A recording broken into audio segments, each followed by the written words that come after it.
Good afternoon, ladies and gentlemen. As you might know, Europe has a very ambitious 2050 agenda.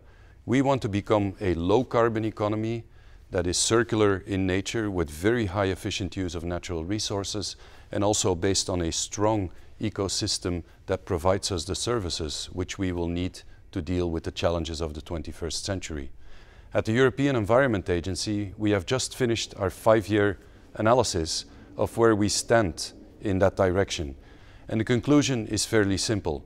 4 decades of European environmental policies have really delivered. We live in a better environment, but also economically they have delivered. Europe has developed strong sectors in the field of environment, climate change mitigation, energy efficiency.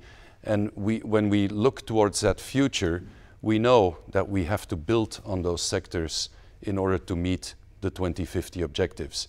Because by basing ourselves on just the pure efficiency gains of what we have today, we will not get there. We will need a new jump in technological innovation. And this is a daunting task. It will require huge investments, it will require vision, it will require courage, both by the private and the public sector. But Europe should not fear this type of future. To the contrary, we should fully embrace it, because it is exactly where Europe's strengths lies. Even though we've been in a recession since 2008-2009, the eco-industries and services have added almost 1.5 million jobs to the European economy.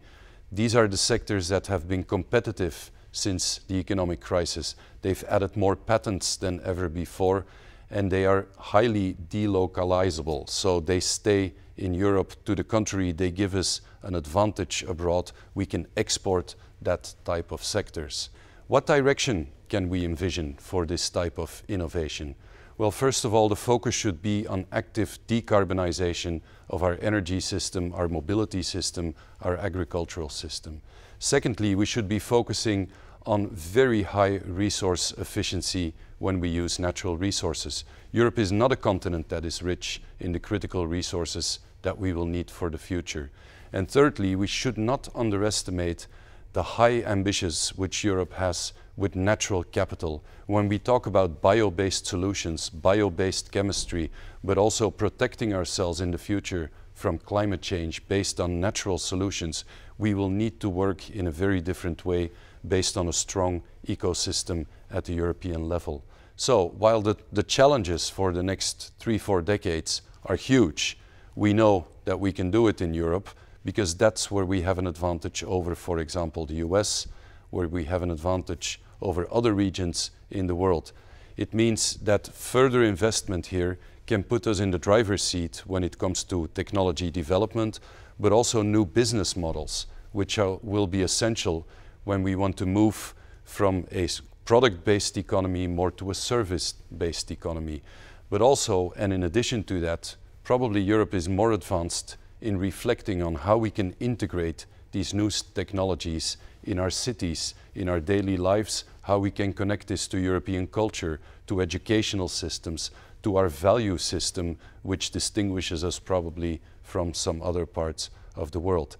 So big challenges, but also huge opportunities. And Europe is increasingly a small part when you compare it to the global population or the global economy.